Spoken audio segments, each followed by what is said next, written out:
Sign now, or I guarantee you'll never work in this industry again.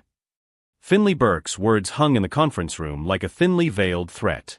He slid the termination letter across the glass table, his knuckles white against the edge of the document.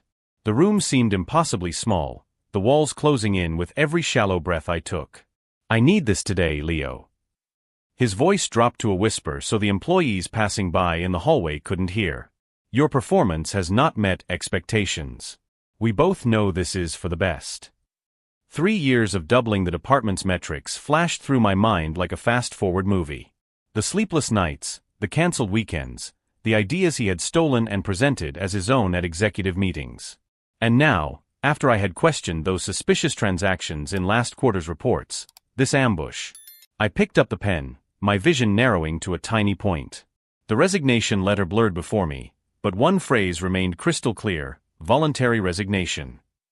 I looked at Finley's triumphant expression, at the security guard waiting discreetly outside the door, and made my decision. What he didn't know was that I'd been preparing for this moment for weeks. I documented every irregular request, every questionable directive, every veiled threat. I studied labor law until dawn broke through the blinds of my apartment. I signed without protest, but when Finley stepped away to take a call, I made a subtle change to the standard text. His mistake, underestimating the power of a single word. My name is Leo Santos, and until 3 months ago, I was the lead financial analyst at Beckworth Industries. I am 32 years old, single, with a master's degree in business analysis and a certification in forensic accounting that I earned through night classes. Most people describe me as meticulous, some say obsessive about details. I organize my calendar by color, alphabetize my spice rack, and can spot a numerical discrepancy like most people notice lightning. My parents immigrated from Brazil before I was born, settling in a small town in the Midwest where my father opened an electronics repair shop. Always check the smallest components first, he would say, hunched over circuit boards. The smallest connection often causes the biggest failures. That became my philosophy in life. Pay attention to the details others overlook. When I joined Beckworth 4 years ago, the company was expanding rapidly, opening new offices across the country. The CEO, Aubrey Beckworth, had a reputation for innovation and inclusion. The company's slogan, "Building Better Futures Together," adorned every wall, email signature, and coffee mug. I believed it, perhaps naively. Finley Burke became my direct supervisor 2 years after I joined. He had been transferred from the West Coast office with glowing recommendations and an impressive resume. Tall, with prematurely silver hair and a voice that commanded attention, Finley moved around the office as if he owned the place. The executive team adored him. The board praised his innovative perspectives. The problems started subtly. First, my name disappeared from project proposal credits. Then I was excluded from meetings I had previously attended. My reports required multiple revisions for clarity, while male colleagues with similar findings received immediate approval. "You're being paranoid," my colleague Theo whispered when I mentioned the pattern. "Finley is demanding. He's like that with everyone." But he wasn't. I started keeping notes. Dates, times, witnesses, exact phrases. Even so, I stood out. Our department's efficiency increased 22% under my systematic approach. I created a predictive analytics tool that saved millions in acquisition costs. I remained visible, valuable, and vigilant. Then came the financial discrepancies. It started with an anomaly in the third quarter reports. Transfers between departmental budgets that didn't have the proper authorization codes. Small amounts that were easy to overlook, but they followed a pattern. I cross-referenced past quarters and found similar irregularities dating back to Finley's arrival. "These transactions need explanation," I said during our one-on-one meeting, sliding the highlighted printouts across his desk. "The approval chain is incomplete." Finley barely glanced at the papers. "Accounting approved this. You're overstepping, Leo." "But accounting requires director-level signatures for interdepartmental transfers. These don't have them." His expression changed then, something cold replacing his usual smug smile. "Let it go. This isn't your concern." I didn't let it go. If you're enjoying this story of how preparation can turn a moment of humiliation into justice, don't forget to subscribe to the channel. While Finley thought he had me completely cornered in that conference room, I kept my expression neutral. He didn't realize that I had spotted the first signs weeks ago. Small details that only someone with my background would notice. And now, as he looked at me with that overconfidence, I was mentally cataloging every mistake he was making. Instead of creating a secure folder on my personal drive, I continued investigating. With each new discovery, the pattern became clearer and more disturbing. Finley Burke wasn't just a manipulative supervisor. He was a sophisticated criminal operating under the protection of a respected executive position. I began to understand his strategy when I cross-referenced the financial transfer data with the dates of his private meetings. Every Wednesday, Finley had lunch at the same Italian restaurant in the city center. Always alone, always asking for the corner table, always paying in cash. Must be important to him, I remarked casually to Vincent, our marketing colleague who frequented the same place. What kind of people does he meet there? Meet. Vincent looked confused. Finley always eats alone. He stays there for 2 hours, working on his laptop and making phone calls. 2 hours. Enough time to coordinate complex bank transfers and receive confirmations from external partners. I discovered that Finley had built a network of shell companies, all registered with slight variations of the name Beckworth Industries. Beckworth Solutions, Beckworth Consulting, Beckworth Development. Each had a different address, but all led to post office boxes in cities where the company had never operated. The contracts were drawn up with surgical precision. The amounts were low enough to go unnoticed in the quarterly audit, but frequent enough to add up to significant sums. In 18 months, Finley had embezzled more than $800,000. You're obsessed with these numbers, Theo warned me during a coffee break. You're digging too deep. This could get you in trouble. Get us in trouble with whom? I asked, showing him a spreadsheet with the discrepancies highlighted. Look at this pattern. Every transfer happens on the Thursday after her strategic planning meetings. Always the same base amount, $9,800. Theo frowned. Why that specific amount? Because any transaction over $10,000 requires automatic approval from the board. He's keeping each transfer just below the oversight threshold. Finley's hostility escalated in proportion to my discoveries. First, he moved my workstation away from the main team, claiming I needed more focus. Then he began publicly questioning my ability to work under pressure. Leo seems to be struggling with basic deadlines, he announced during a departmental meeting. He may need additional training in time management. It was a lie. I had never missed a deadline. But Finley was carefully constructing a narrative to justify my future dismissal. The real revelation came when I found archived emails in a shared folder that he had forgotten to protect. Messages between Finley and someone identified only as BD discussed resource reallocation and capital flow optimization. One message in particular made my blood run cold. Leo is asking a lot of questions about the Q3 transfers. You need to eliminate this problem before he finds deeper connections. Do you have any suggestions on how to deal with employees who are too curious? The reply came the next day. Document everything. Build a history of poor performance. Then force a voluntary resignation to avoid a labor lawsuit. Problem employees need to be removed before they contaminate others. My poor performance. Me, who had increased departmental efficiency by 22%. That night, I called my father. I needed to hear his voice, to feel the solidity of his advice before making decisions I couldn't reverse. Dad, do you remember what you used to say about defective components? Of course, Leo. I always said that the smallest defective component can bring down the entire system. What if you discover that the defective component is also the best protected? The one everyone believes is essential. There was a pause. Then you document everything. You test every connection. And when you are absolutely sure, you replace the defective component with one that works properly. The next morning, I found my desk reorganized. Files I had left neatly arranged were jumbled. My computer had been updated overnight, with several programs reinstalled. Information security, Finley explained when I asked. We need to make sure all systems are protected against leaks. Leaks. He was warning me. During lunch, I walked to the Italian restaurant where Finley held his weekly meetings. I sat at a table with a view of his usual corner and watched. Right on time, he arrived. Not alone, as Vincent had thought. 3 minutes later, a man in a gray suit joined him. Brief conversation, exchange of documents, handshakes. I managed to photograph the man's license plate as he left.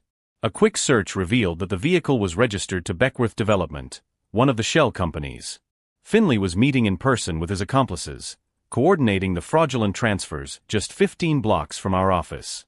That afternoon, he called me in for a private conversation. "Leo, I have some concerns about your recent performance." "Specific concerns?" "Your obsession with financial details that aren't your responsibility. Theo mentioned that you're asking questions about departmental transfers." Theo had reported me. Either Finley was lying to isolate me, or Theo was lying to protect me. Both possibilities were dangerous. "Just doing my job," I replied. "Your job is predictive analysis, not internal auditing. When you overstep your role, you create problems for the entire team." "Problems like uncovering financial irregularities?" His expression hardened. "Irregularities that exist only in your imagination. You're creating conspiracy theory where there is only normal administrative process." "Can I see the approval documentation for the September transfers?" "No. You can focus on your assigned work, or we can discuss whether this position is still right for you." A direct threat. Finley was showing his cards. "I understand perfectly." "I hope so. It would be a shame if your paranoia affected your annual review." I left his office knowing that my dismissal was being engineered. Every question I asked, every document I requested, every discrepancy I pointed out was used as evidence that I was a problem employee. But Finley made one crucial mistake. He underestimated my ability to document not only the financial irregularities, but also his own attempts to silence me. While he was building a fake dossier on my performance, I was building a real dossier on his criminal activities. While he thought he was isolating me, I was gathering evidence that connected him directly to a fraud scheme that could destroy not only his career but also result in years of prison time.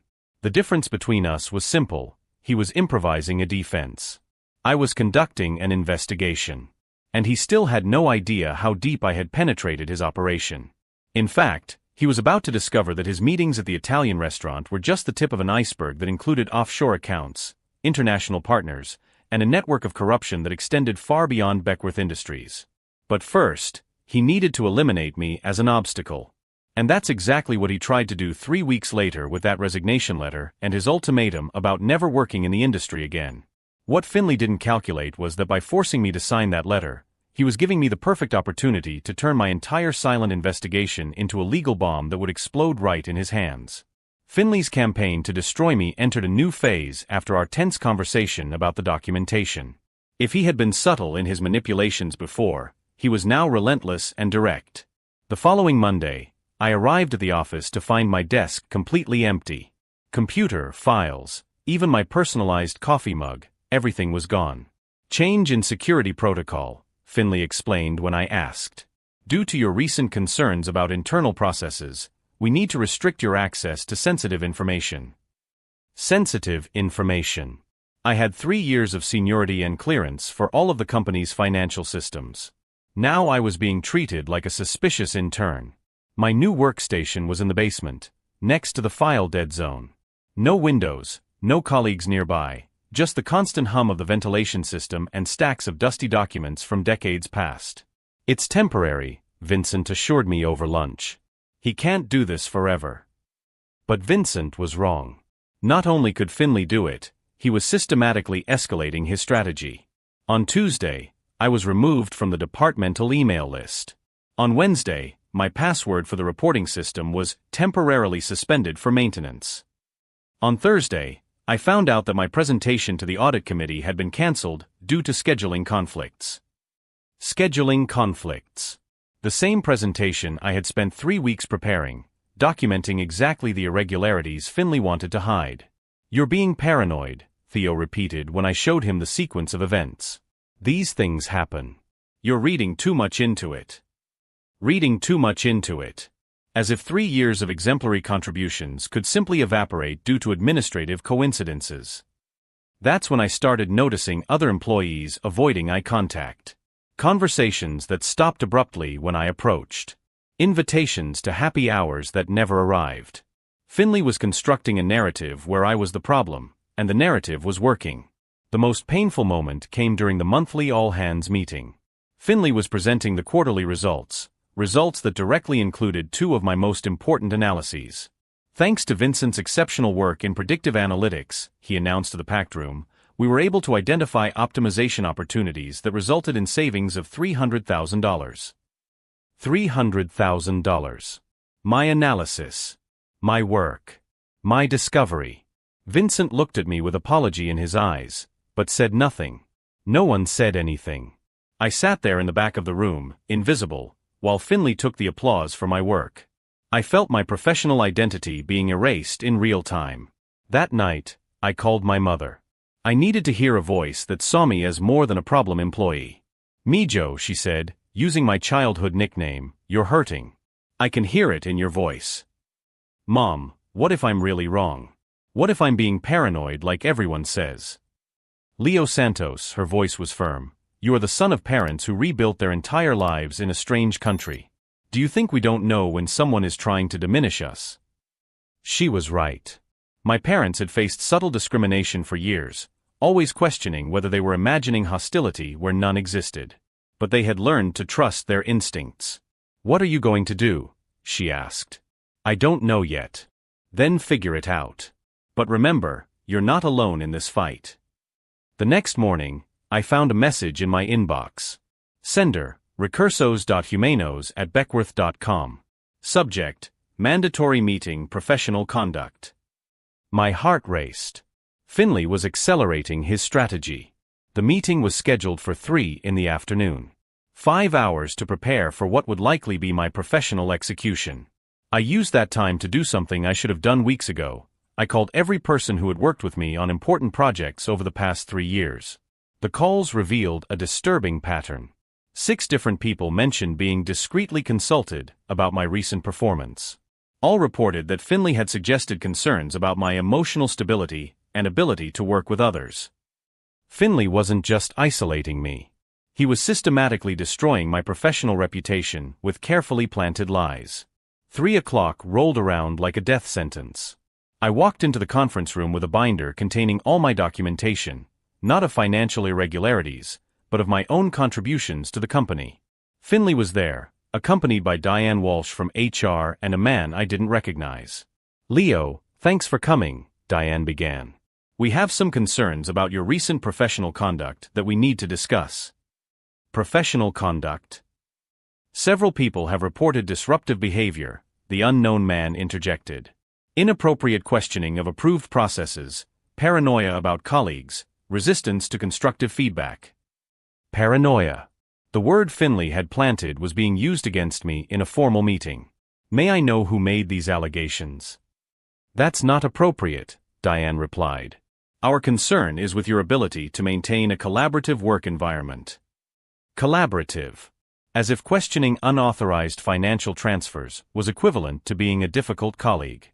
"We want to offer support," Finley interjected in his most sympathetic voice. "Perhaps a few days of leave to consider whether this position is still aligned with your professional goals." Leave. The first step to forcing me to resign. "I don't need time off," I replied. "I need access to the systems that were removed without explanation." "That demonstrates exactly the kind of resistance we're discussing," the unknown man observed. "A collaborative attitude would be to accept the support offered." Resistance. Questioning the removal of my access was now resistance. I left that meeting knowing I had crossed an invisible line. Finley was no longer trying to manage or reform me. He was eliminating me. That night, I sat on the balcony of my apartment with a notebook and a pen. I wrote a single question at the top of the page: what can I do that he doesn't expect? The answer came gradually, word by word. Finley expected me to react emotionally. He expected me to make dramatic accusations without solid evidence. He expected me to isolate myself or resign voluntarily. He didn't expect me to start recording our conversations. He didn't expect me to keep copies of all the documents he thought he had removed. He didn't expect me to start asking specific people direct questions about his activities. More importantly, He didn't expect me to stop trying to prove my innocence and start proving his guilt. It was at that moment that I decided Finley Burke would pay for everything he was doing. Not through direct confrontation or dramatic accusations, but through the same meticulous methodology he had used against me. He had taught me exactly how to destroy someone's career. Now I would use those lessons against the teacher himself. What Finley didn't know was that by forcing me into the basement, he had given me access to decades of old files. Files that contained information about every suspicious financial transfer he thought he had hidden. And I had plenty of free time to examine every document, every pattern, every connection. While he celebrated my apparent defeat, I was putting together a puzzle that would reveal not only his criminal activities, but also a network of complicity that extended far beyond Beckworth Industries. The real war was just beginning. And this time, I wouldn't be the victim. Over the next 2 weeks, I turned my forced relocation to the basement into a strategic advantage. While Finley believed he had neutralized me, I was systematically building the most devastating case in the history of Beckworth Industries. The dead file became my base of operations. Decades of financial documents, old contracts, audit records, it was all there, waiting for someone with enough knowledge to connect the dots. I discovered that Finley's scheme was far more sophisticated than I had imagined. Shell companies weren't his only strategy. He had created a network of fictitious consultants, each billing exactly $9,700 a month, always below the automatic oversight threshold. The names were brilliant in their simplicity: David Berkeley, Financial Consulting; Finn Burkowski, Strategic Solutions; Burke Financial Associates. Subtle variations on his own name, registered in different states with addresses that led to virtual offices. In 3 years, Finley had stolen more than $1.2 million from the company. But theft was only part of the story. While investigating the consulting contracts, I discovered something even more sinister: blackmail. Finley had used his position to collect compromising information on senior executives. A vice president with an online gambling addiction. A director falsifying expense reports. A manager altering performance data to protect favorite subordinates. Each discovery was documented in an encrypted digital folder that I found on a forgotten server backup. Finley wasn't just stealing money, he was controlling people through their secrets. Blackmail explained his meteoric rise. It explained why no one questioned his decisions. It explained why I had been isolated so quickly when I started asking questions. That night, I called my father again. "Dad, do you remember when you fixed the Martin's TV? The one that had intermittent problems?" "Sure. It took me weeks to find the problem. It was a faulty capacitor that was causing the whole board to fail." "And when you found the capacitor, what did you do?" "First, I tested the entire circuit to understand the full impact. Then I replaced not just the faulty capacitor, but every component that had been damaged by it. There's no point in fixing just the obvious problem if the entire system has been compromised. Replace the entire compromised system." That was exactly what I needed to do. The next morning, I began making discreet phone calls. First, to Eleanor Pham, the labor lawyer I had researched weeks earlier. Then to a forensic accountant I had met at a certification course. Finally, to a private investigator specializing in corporate fraud. Each conversation followed the same pattern. I had evidence of significant financial irregularities and needed to understand my legal options. With that amount of documentation, Eleanor told me during our meeting at a discreet cafe, you have several options: reporting to the SEC, a wrongful termination lawsuit, or collaborating with a criminal investigation. Which of those would have the most impact? It depends on what you want to achieve. Personal compensation? A labor lawsuit? Systemic change? A regulatory complaint? Prison for the guilty party? Criminal collaboration? I want it all. She smiled. Then we do it all. But we need to be strategic about the sequence. While I built my legal case, Finley escalated his campaign to completely isolate me. He reassigned my remaining projects, canceled my participation in departmental meetings, and began circulating rumors about my emotional instability. "Leo's been under a lot of stress," I heard him comment to Vincent in the break room. "Unfounded concerns about routine processes. I think he needs professional help." Professional help. Finley was planting seeds to question my mental competence. His strategy was brilliant. If I eventually exposed his activities, he could attribute my allegations to paranoia or mental breakdown. Who would believe an unstable employee making dramatic accusations against a respected executive? But Finley made one crucial mistake. He underestimated my ability to document not only his criminal activities, but also his smear campaign against me. I installed a recording app on my cell phone. Every conversation, every disparaging comment, every attempt to discredit me was captured and archived. When Finley mentioned to Diane in HR that I was asking inappropriate questions about finances, the conversation was recorded. When he suggested to Aubrey Beckworth that I might be projecting my own insecurities onto the company's processes, the call was recorded. When he told the new intern that I was an example of how stress can affect professional judgment, every word was documented. The private investigator, a man named Marcus Chun, reviewed my documentation with professional admiration. In 20 years doing this, he said, I've never seen a case so meticulously constructed by someone from the inside.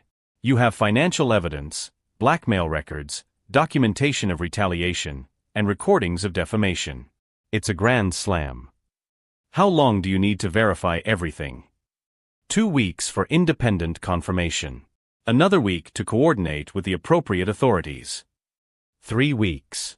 3 weeks to finalize the complete destruction of Finley Burke. During that time, Finley continued his performance as a confident executive. He presented to the board a proposal for financial restructuring that would permanently eliminate my position. He participated in industry conferences as an expert in team management. He was even interviewed by a trade magazine about innovative leadership. If you believe that people like Finley eventually pay for their crimes, be sure to subscribe to the channel. Because what happened over the next 3 weeks proved that justice, though sometimes slow, can be absolutely devastating. The irony was delicious. While Finley publicly celebrated his victory over me, I was systematically building a network of evidence that would not only destroy him, but reveal the full extent of his corruption. Every article he published, every interview he gave, every public appearance became further proof of his arrogance and lack of awareness of what was about to happen.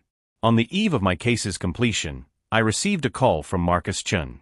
Leo, you need to know something. While investigating Finley's shell companies, we've uncovered connections to a larger network of corporate fraud. He's not operating alone. Other Beckworth executives. No. Other companies. Other victims. Finley is part of a scheme that spans at least 6 corporations in the region. The revelation hit me like a punch in the stomach. I wasn't just building a case against a corrupt supervisor. I was uncovering a criminal network that had been operating for years. How many people have been affected? Preliminary figures? Hundreds of employees, millions in financial damages, dozens of careers destroyed. Finley wasn't just a criminal. He was a serial predator who had turned the corporate environment into his personal hunting ground. That night, I sat on the balcony of my apartment with a clean notebook. I wrote a single question at the top of the page: how many other people like me are there? The answer gave me final clarity about what needed to be done. This was no longer about personal revenge or restoring my reputation. It was about stopping Finley from continuing to destroy innocent lives. It was about turning my humiliation into a protective shield for future victims. It was about using my pain to build a system where predators like Finley could no longer operate with impunity. The next morning, I called Eleanor Pham with a final decision. Let's go all in. Criminal charges, a labor lawsuit, cooperation with a federal investigation. I want Finley to face every possible consequence. Are you sure? This is going to be a long fight. He'll fight back. Let him try. He's spent months underestimating me. Now he'll find out the price of waking up someone who has nothing left to lose. And that was the moment my transformation from victim to hunter was complete. Finley had created his own nightmare. And I was about to make it a reality. The following Monday, at 7 a.m, 3 black cars pulled up in front of the Beckworth Industries building. Federal agents with FBI badges calmly entered the main lobby and headed straight for the 14th floor. I watched everything from the cafeteria on the ground floor, drinking my morning coffee as I had done for the past 4 years. The difference was that this time, I knew exactly why they were there. Eleanor had coordinated everything perfectly. While the agents executed search and seizure warrants, she simultaneously filed my formal complaint with the Securities and Exchange Commission and the constructive dismissal lawsuit. The timing was no coincidence. Finley would arrive at the office at 8:15, as usual. That would give the agents enough time to examine his files before he could destroy any evidence. At 8:17, I saw Finley step out of the elevator. His confident stride slowed when he noticed unusual movement in the hallway. He stopped completely when he saw an agent leaving his office carrying a box of documents. From the ground floor, I could see his expression through the glass windows. First confusion, then growing panic. My phone vibrated. A message from Marcus Chun, the investigator. He's trying to call someone. His phone has been confiscated by the agents. Time to go up. I took the elevator to the 14th floor. The hallway was full of whispering employees, some clearly frightened. Diane from HR was talking nervously with an older agent. I found Finley in the conference room, sitting in front of 2 federal agents. When he saw me come in, his eyes widened. "Leo? What are you doing here?" "Assisting with the investigation," I replied, sitting down at the table. "About the fraud scheme you've been running for 3 years. "Fraud scheme." He tried to laugh, but the sound came out strangled. "You've completely lost your mind. These are your paranoid fantasies." The lead agent, identified as Peterson, opened a folder. "Mr. Burke, we have documentation of unauthorized transfers totaling $1,200,000. We have records of shell companies created in your name. We have recordings of your meetings with outside accomplices." Finley paled. "Recordings." "Every Wednesday, Bella Vista Restaurant, table 16, I continued. "You met with representatives of the shell companies to coordinate fraudulent billing. I thought no one was paying attention. You followed me?" "I documented it. There's a difference." Peterson continued, "We also have evidence of blackmail against senior executives, retaliation against employees who questioned your activities, and participation in a fraud ring involving multiple corporations." "Multiple corporations?" Finley repeated, his voice breaking. "Your operation here at Beckworth was just one of 6 infiltrated companies," I explained. "Each following the same pattern, creating shell companies, rigging contracts, blackmailing supervisors, eliminating employees who asked questions." The moment of complete understanding washed over his face like a wave. First surprise, then confusion, followed by disbelief, and finally that rare moment of absolute clarity when he realized not only that he had lost, but exactly how and why. "You can't prove a connection between the companies," he muttered, "but without conviction." "I can," I replied. "Because you used the same accountant for all of them. The same lawyer to register the companies. The same pattern of monthly transfers. You've become predictable, Finley." Peterson closed the folder. "Finley Burke, you're under arrest for corporate fraud, money laundering, blackmail, and conspiracy to commit financial crimes." As they read his rights, Finley looked at me with an expression I will never forget. It wasn't anger or hatred. It was pure recognition, the realization that he had completely underestimated someone he considered finished. "You planned all this," he said when they were done. "No," I corrected him. "You planned all this. I just documented it." 3 hours later, Aubrey Beckworth called me personally. "Leo, I'd like to talk to you about your reinstatement and a leadership opportunity in the new compliance division we're creating." "We'll talk," I replied. "But first, I need you to understand something. Finley didn't operate alone within Beckworth. Others knew about and benefited from the scheme. Other employees. Other executives. I have names, dates, and amounts. The cleanup needs to be thorough." There was a long pause. "I see. Can you turn that information over to our internal audit department?" "I've already given it to the federal agents. You'll receive an official copy shortly." As I watched the news that night, I saw Finley being led away in handcuffs from the courthouse after his bail hearing. Bail denied due to flight risk. I felt no vindictive satisfaction.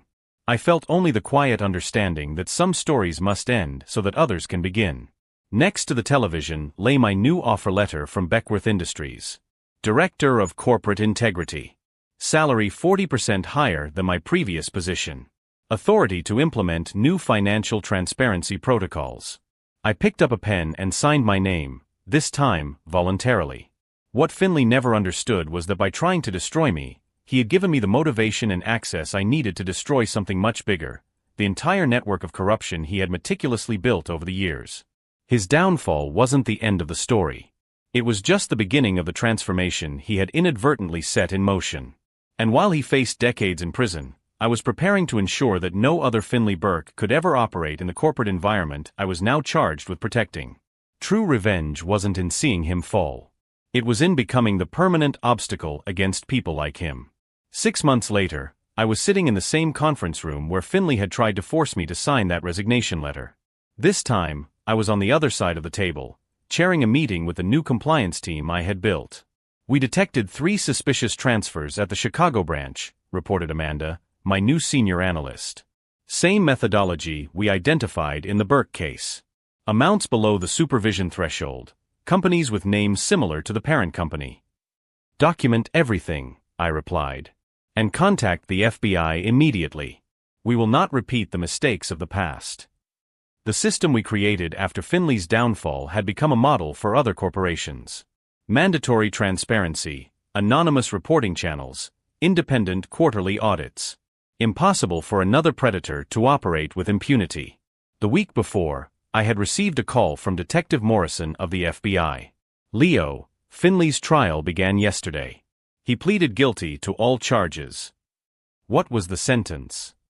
15 years in federal prison, restitution of $2.2 million, and a lifetime ban from executive office.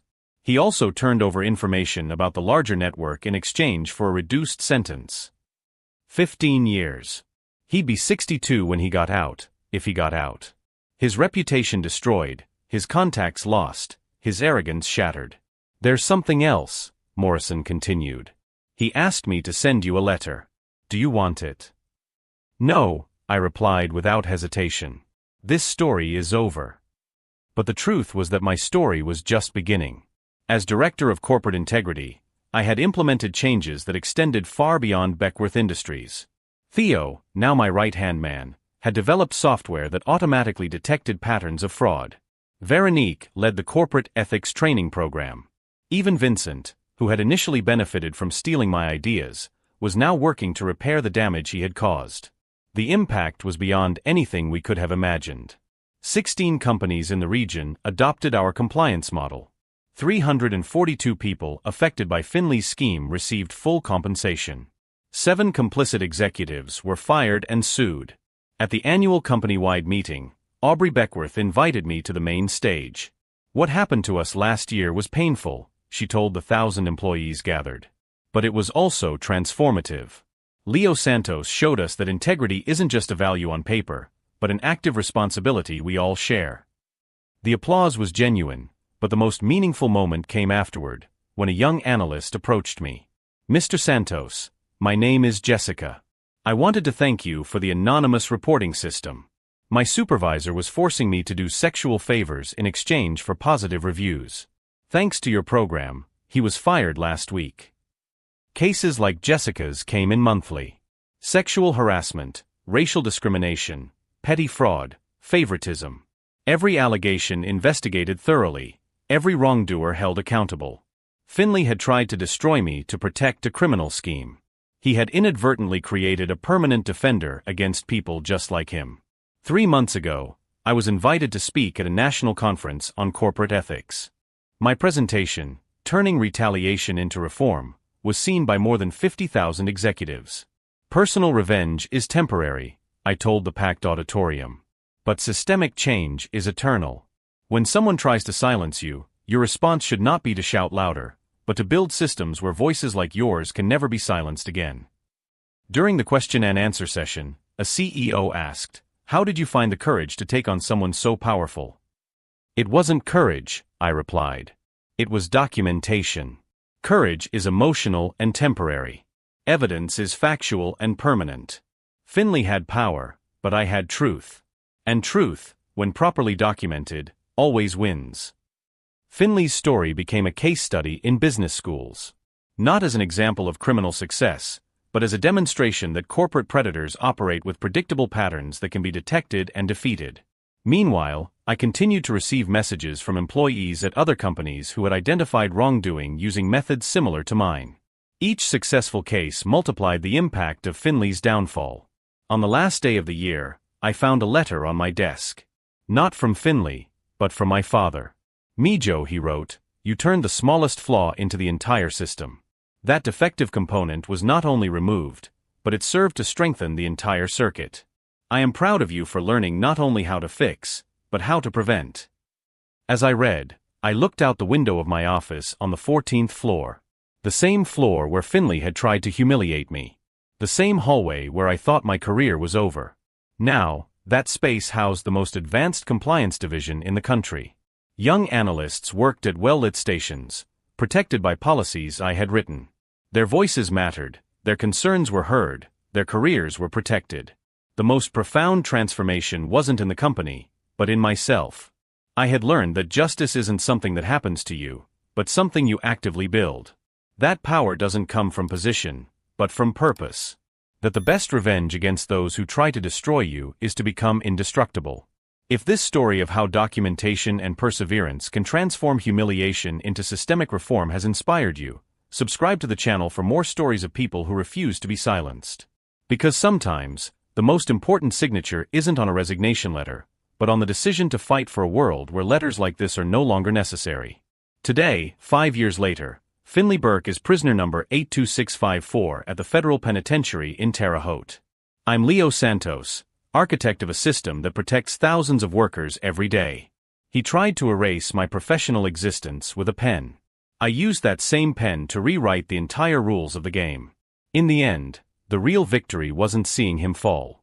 It was building a world where people like him can no longer rise.